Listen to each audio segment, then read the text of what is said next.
"You're not going with me today? My friends are embarrassed when I bring you around," she said. I said, "Okay," and watched her leave. Packed all my things while she was out. She came home to an empty apartment and a note. Problem solved. She spent the night calling. I spent it at my new place. The smell of coffee was the first thing, like it always was. My ritual. Our ritual, I'd thought. I poured the dark roast into her favorite mug, the white one with the chipped handle she refused to let me replace, and added the splash of oat milk. The morning sun cut through the blinds, painting stripes across the kitchen floor. It was a Saturday, quiet and full of potential. I could hear her in the bathroom, the hairdryer whirring to a stop. A memory flickered, unbidden. Us, 2 years ago, camping in that brutal rainstorm. The tent had leaked, we'd been soaked and shivering, and she'd laughed until she cried, saying I was the most ridiculous man alive for thinking a $30 tent from the big box store would survive a monsoon. I'd felt like a hero when I'd rigged a tarp. She'd kissed me, her lips cold, and said, "My resourceful guy." The words had warmed me more than any fire. "Coffee's ready," I called out, sliding the mug onto the counter. "Be out in a sec." Her voice was clipped, busy. I headed to the bedroom and pulled a shirt from my closet, a nice, dark blue button-down she'd bought me last Christmas. "For when you need to look sharp for my work people," she'd said. I was putting in the effort. Sarah, her closest friend, was having a birthday brunch at some new avant-garde place downtown. All the partners were going. I'd met Sarah's boyfriend, Mark, a few times. He was a talker, a sales guy, always slapping backs and dropping names of restaurants I'd never afford. But I could hold my own. I'd researched the menu, ready to have an opinion on the saffron-infused avocado toast. She emerged from the bathroom, a vision of focused preparation. Her hair fell in perfect waves. She smelled of expensive perfume and shampoo. She glanced at me as I fastened my watch. "You almost ready?" she asked, not really looking at me, scrolling through her phone. "Yep, just gotta grab my shoes. That place looks cool. I read they forged their own cutlery or something." I tried to sound engaged, light. She didn't answer. She picked up her coffee, took a sip, and placed it back down. Then she turned, leaning against the kitchen counter, and finally looked at me. Her expression wasn't angry or sad. It was blank, efficient, like she was about to give me a chore list. "You're not going with me today." The words were so flat, so ordinary, that for a second, they didn't register.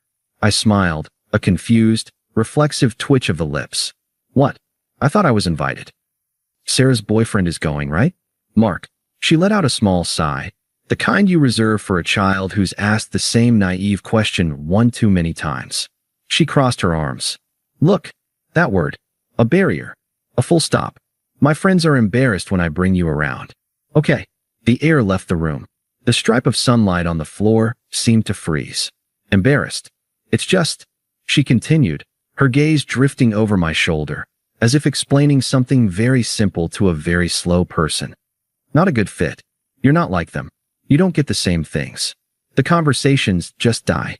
Sarah said last time you tried to explain how a catalytic converter works when they were talking about carbon offset credits. It was awkward for everyone. My mind scrambled. Last month, the rooftop bar. Mark had been loudly, wrongly, explaining emissions trading. I'd quietly corrected a fundamental technical point. I thought I was contributing. She'd squeezed my hand under the table, hard. I'd thought it was a thank you. "So," she concluded, her voice firm, final. "A verdict delivered. Just stay home. Clean the garage or something. I'll be back by dinner." She picked up her small, expensive purse and walked toward the door. I stood there, the dark blue shirt suddenly feeling like a costume, a pathetic attempt to belong to a play where I'd already been written out. The reality of it, the sheer, casual cruelty, settled over me like a physical weight. This wasn't a fight. This wasn't a heated moment of anger she'd regret. This was a cold, premeditated dismissal. She had discussed my social inadequacies with her friends. They had collectively decided I was an embarrassment. And she, my girlfriend of 4 years, the woman who'd called me her resourceful guy, had agreed with them. Had let me get dressed, let me make her coffee, before handing down the sentence. All the little moments clicked into a horrible, clear picture. The way she'd started editing my stories before I told them to her friends. The subtle wince when I mentioned my job in network security. "He's in computers," she'd say, a vague wave of her hand. The gradual decline of invitations to her after-work events. I'd thought she was protecting my time, my introvert energy. I was an idiot. She was protecting her social currency. The heat of shame rose in my cheeks, followed immediately by a wave of cold, pure clarity. This was the truth. This had always been the truth, and I'd been painting over it with memories of leaky tints and early morning coffee. She had her hand on the doorknob. I didn't yell. I didn't plead. I didn't ask what I'd done wrong or how I could fix it. The switch had flipped. The man who wanted to fix things for her was gone, erased by 7 words. My voice, when it came, was quiet, utterly calm. It didn't even sound like mine. Okay. I reached up and began to undo the buttons of the shirt. The sharp, smooth fabric she'd picked out. 1 button. 2. She paused, glanced back. For a fraction of a second, I saw something flicker in her eyes. Not regret, but surprise. Surprise at the lack of resistance. The lack of drama. It unsettled her plan. But it passed quickly, replaced by a shrug of mild irritation. My compliance was just another form of my awkwardness. Good, she said, the word empty. We'll talk later. She opened the door and stepped out into the hallway. The sound of her heels clicked decisively toward the elevator. I stood in the middle of our living room, holding the unbuttoned shirt. The door swung shut with a soft, definitive click. Silence. The apartment, which moments before had felt like a shared space, a home, was suddenly just a box of air. The smell of her perfume hung in it, cloying and foreign. The stripe of sunlight on the floor was just light on cheap laminate. The coffee in her mug on the counter began its slow journey to room temperature. Embarrassed. The word echoed in the new, hollow quiet. It wasn't painful anymore. It was a fact, a diagnostic tool. It explained everything. And with that explanation, every last tether of feeling I had for her, every hope, every memory, every fragile thread of us, snapped clean. I let the blue shirt fall from my shoulders. It pooled on the floor at my feet, a puddle of rejected effort. Okay, I said again to the silence. It wasn't acceptance. It was the first word of a plan. The silence after the door clicked shut wasn't empty. It was full of a single, clarifying frequency, a hum of finality. I looked at the shirt puddled on the floor, a blue island in a beige sea. I didn't pick it up. I stepped over it. My first move wasn't emotional. It was logistical. I walked to my nightstand, pulled out the small, locked fireproof box where I kept passports, the title to my car, and a stack of emergency cash I'd been squirreling away for a rainy day fund she'd never known about. For a real emergency, I told myself, like a medical bill or a car repair. This qualified. This was a triage situation for my own life. I opened my laptop. My hands were steady. I navigated to the shared spreadsheet where I managed our bills, my spreadsheet, because she'd called budgeting a soul-crushing exercise for people with no vision. I removed my auto-pays for the rent and utilities, effective immediately. I transferred my half of the previous month's bills from our joint account, the one I funded, into my personal one. Then I closed the joint account entirely. Online, it took 90 seconds. The click of the mouse was the only sound in the apartment. Then, I got to work. I pulled my old duffel bag and suitcases from the top of the closet. I started in the bedroom. My clothes, my shoes, my books. I didn't sort, I didn't reminisce. Every item received a binary verdict. Mine or hers/ours. Mine went into a case. Hers/ours was left exactly where it was. The sweater she'd bought me for my birthday? Left on the hanger. The framed photo from our trip to the coast? Left on the shelf. My smiling face now a ghost in her narrative. The bathroom was next. My razor, my shaving cream, the specific brand of deodorant she'd always wrinkled her nose at. Into a toiletry bag. The expensive cologne she'd picked out for me, the one that fit the man she saw me becoming, stayed on the counter. In the living room, I took the books that were mine, technical manuals, history paperbacks, a few sci-fi novels she'd mocked as escapist. I left the coffee table books on architecture and fashion. I unplugged my PlayStation and the small, high-quality monitor I used with it. The giant TV we'd bought together? It sat, dark and silent. I didn't need it. The garage was my domain. My toolbox, my workbench, the mountain bike I maintained myself. These were the things that had, in her eyes, made me unrefined. The tangible evidence of a man who worked with his hands and didn't just talk about market trends. I loaded them into my car with a fierce, protective care. Halfway through, my phone buzzed. A text from her, sent from the brunch table, a performative gesture for her friends, no doubt. Her, ordered the truffle eggs. You'd hate it. So rich. Garage looking better? I stared at the screen. The casual cruelty, the assumption of my static, boring presence waiting for her. I didn't block her. Not yet. I set the phone to silent and placed its screen down on the kitchen counter. I called Leo, my oldest friend from trade school, a guy she'd once called unambitious but harmless. Leo, I need a favor. I need to move a bed and a dresser today, and maybe crash on your couch for a night. To his eternal credit, he asked exactly 0 questions. Address. ETA 1 hour. Bring beer. When Leo arrived with his truck, his face was grim. He took in the stacks of boxes by the door, the empty spaces on the shelves. He clapped a heavy hand on my shoulder. That bad, huh? Worse, I said, and that was all the explanation I offered or he required. We loaded the furniture in an efficient, wordless duet. Finally, the apartment was stripped of me. It looked unbalanced, like a smile missing key teeth. The spaces where my things had been were accusing voids. It was perfect. On the bare kitchen counter, next to her now cold, full mug of coffee, I placed a single yellow sticky note. I didn't write a novel. I didn't explain my pain or list her failures. I wrote 2 words that addressed her stated problem with the clinical precision of an engineer solving for X. Problem solved. I took one last look. This wasn't my home. It was a stage set where I'd been playing a supporting role in her life. The set was being struck. I walked out, closing the doors softly on the past 4 years. My new place was a studio apartment over a quiet garage. It smelled of fresh paint and pine cleaner. The floors were bare concrete. The windows looked out on a large oak tree. It was empty, clean, and utterly, blessedly mine. Leo helped me haul the bed frame up the narrow stairs. We assembled it in silence. The metallic clicks and turns a new kind of ritual. As we finished, my phone, still face down on the counter in the old apartment, began to light up. I'd brought my work laptop and had it set up on a cardboard box. A notification popped up, a missed call, then another. Then a text alert synced to the desktop. I didn't look. I ordered pizza for Leo and me. We ate it straight from the box, sitting on the floor, drinking the beer we'd brought. He told me a stupid story about a client at his auto shop. I laughed. The sound was strange in my ears, but it was real. When he left, the real silence began. Not the hollow silence of the old apartment, but a peaceful, expansive quiet. I lay on my new bed in the dark, staring at the unfamiliar ceiling. The phone in my old life was buzzing like a trapped insect. I imagined her walking in. The key in the lock. The door swinging open. Her heels clicking on the floor, then stopping. The pause as her eyes adjust, scan the living room. The slow walk to the kitchen, seeing the empty counters, the missing coffee maker.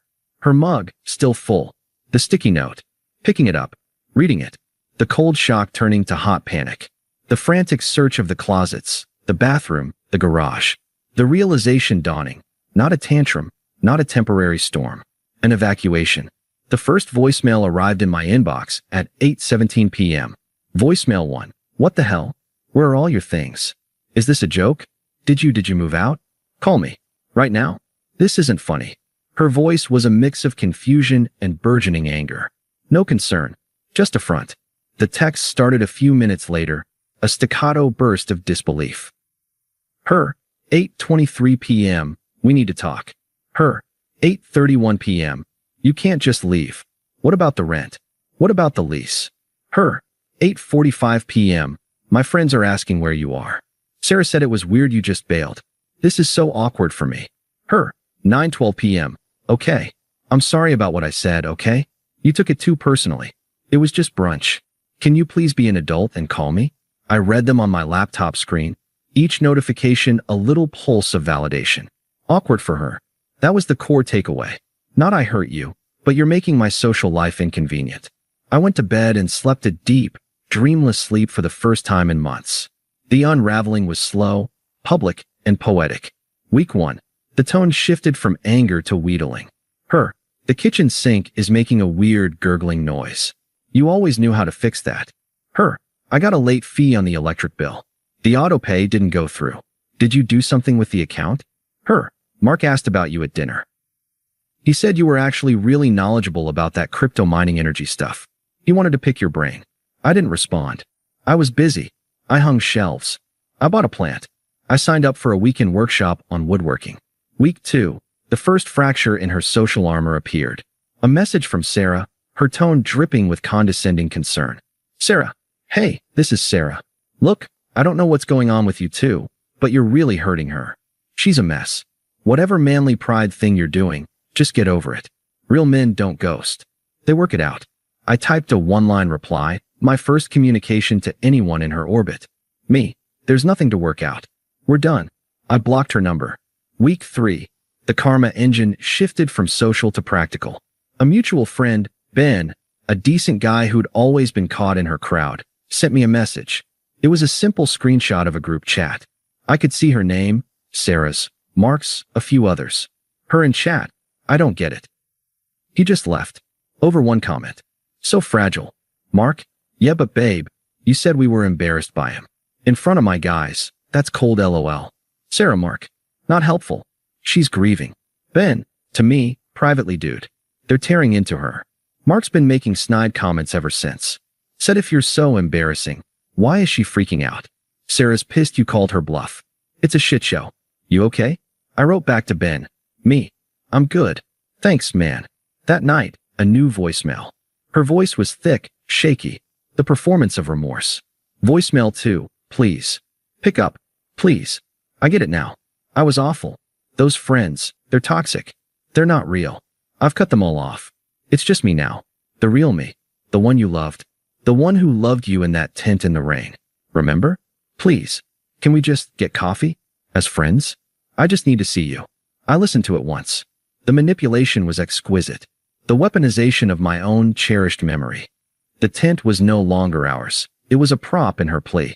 I felt nothing but a distant, academic admiration for the technique. I waited a day. Then I called back. She answered on the first ring, a desperate, breathless, hello. I'm glad you're working on yourself, I said, my voice calm flat. A statement of neutral observation. So can we? Coffee. Tomorrow? Hope. Thin and brittle, stretched across the line. No, I said. That wouldn't be good for me. I could hear her sharp intake of breath. Take care. I hung up before she could reply. The final message came an hour later. No pretense. No performance. Just the raw, entitled anger I'd always sensed beneath the glossy surface. The true colors, flying at last. Her, you know what? Fine. You were always weak. This just proves it. You couldn't handle a strong woman. You'd rather run and hide than fight for something. You'll die alone and boring in your little cave. I'm better off. You did me a favor. I stared at the words. They didn't hurt. They were just information. The final confirmation of the person I'd finally stopped pretending she wasn't. I didn't reply. I simply selected the contact, scrolled to the bottom, and tapped block this caller. The buzzing in my old life stopped. The silence in my new one was complete, and it was golden. The unraveling on her side was now her problem to manage. My work here was done. The silence after the block was a profound relief. It was like a constant, low-grade electrical hum in my brain had finally been switched off. I settled into the rhythm of my new life. The studio became a home. I sanded and refinished a vintage desk I found at a thrift store. I joined a recreational climbing gym, finding a quiet focus in physical exertion that required no conversation. My work in network security, once a source of her embarrassment, was a well of deep satisfaction and, ironically, funded my new independence with ease. I was, for the first time in years, at peace. The world, however, had not forgotten the thread she was pulling. The karma was not a thunderclap, but a slow, relentless seep. It was Ben, the mutual friend, who kept me vaguely informed, his messages a series of quiet updates from the front lines of the collapse. Ben, Sarah and her had a massive blowout. Sarah said she was tired of being the therapist friend, and that maybe she should look in the mirror if all her relationships keep exploding. They're not speaking. Ben, Mark is apparently dating Sarah now. Or was. It's messy. Your name got thrown around a lot as the stable one who got away. Awkward. Ben, she lost her job.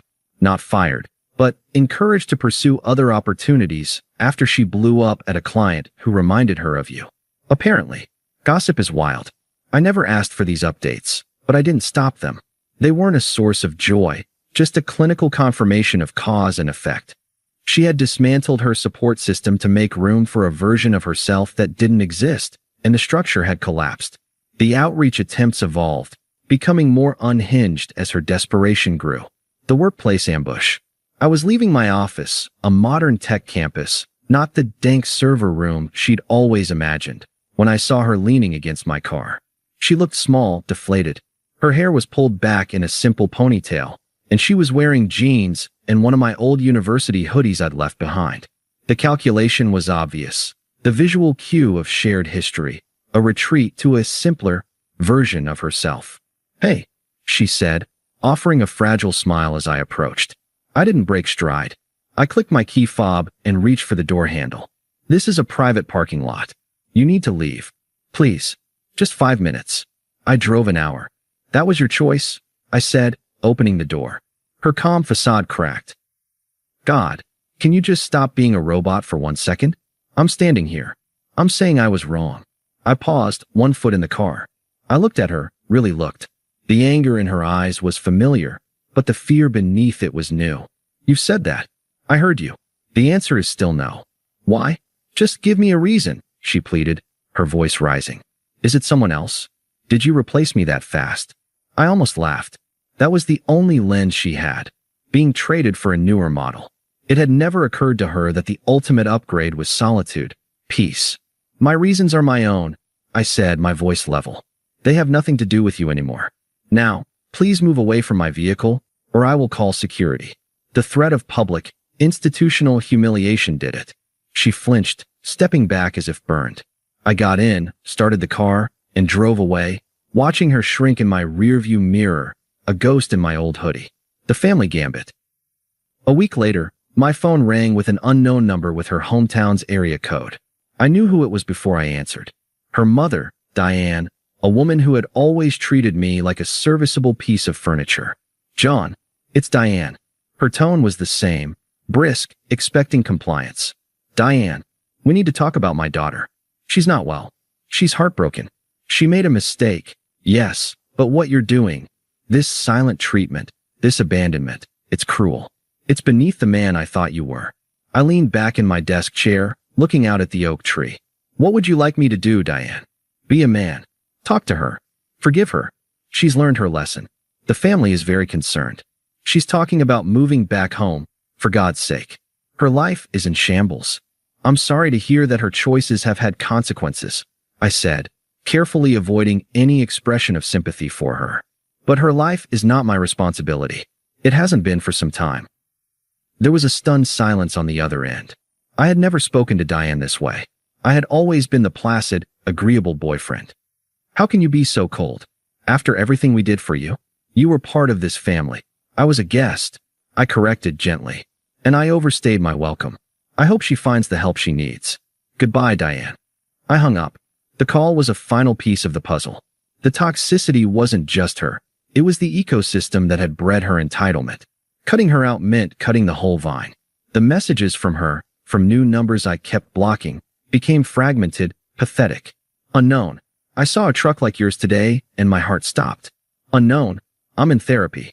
My therapist says I have attachment issues from my father. It wasn't about you. Unknown. Do you ever miss it? Even a little?" I didn't. And that was the most liberating truth of all. Months bled into a year. The studio was now a proper apartment. Plants thrived. The refinished desk held my monitors, a sleek setup that brought me professional consulting work that paid more than my old salary. I'd reconnected with Leo and Ben, and through them, met new people, a hiking group, a casual board game night crew. There was a woman, Clara, from the climbing gym. We'd gone for smoothies a few times. It was easy, light. There was no performance, just two people enjoying an activity. I wasn't rushing anything. I was enjoying the spaciousness of my own life. The encounter happened in the most mundane place imaginable, a large home improvement store on a Sunday afternoon. I was in the lumber aisle, comparing boards for a shelving project, a list in one hand, a pencil behind my ear. I felt a presence hover, a familiar scent cutting through the smell of sawdust and pine. I turned. She was standing there, holding a single, forlorn-looking light bulb. She looked older, not in a bad way, but in a weathered way. The polished gloss was gone, replaced by a kind of tired realism. She wore simple clothes, no makeup. She was just a person in a fluorescent-lit aisle. Our eyes met. I saw the shock in hers, then the frantic calculation, the hope, the fear. I felt nothing. No anger, no residue of pain, not even pity. It was like seeing a former coworker from a job you'd left years ago. "John," she breathed. "Hey," I said, giving a small, polite nod. I turned back to my boards, running a thumb along a grain line. "You look really good." The words tumbled out. "Healthy. Thanks," I said, not looking up. "How've you been?" It was the ultimate, casual dismissal. A social nicety with zero emotional weight. She let out a shaky laugh that was almost a sob. I've been better. Been through it, you know? Therapy. All that." She took a step closer. I didn't move away, but I didn't lean in. I remained a neutral pole. I think about that day all the time. What I said. It was monstrous. I don't know who that person was. I finally looked at her, my expression calm, open, and utterly detached. "It's good you're figuring that out." "I am," she said, encouraged by my eye contact. "I really am. I sold all the stupid designer stuff. I got a job at a library. It's quiet. I'm trying to be a real person." She swallowed. "I miss you. Not like I want to get back together. I know that ship has sailed. I'm not an idiot. I miss my friend. I miss the person who knew me before I tried to be someone else." It was her best pitch. The most honest, least manipulative one yet. It might even have been true. I nodded slowly, considering her words. I saw the desperate hope blooming in her eyes. She thought her authenticity was a key that might fit the old lock. "I'm glad the library job is working out," I said. "Quiet is underrated." I picked up a straight, clean board of maple and placed it in my cart. And for what it's worth, I don't think about that day. Or that person. The hope in her face froze, then shattered. My words weren't cruel, they were factual. I had truly moved on. Her grand tragedy was a footnote in my history. "Oh," she whispered. "The person you're remembering."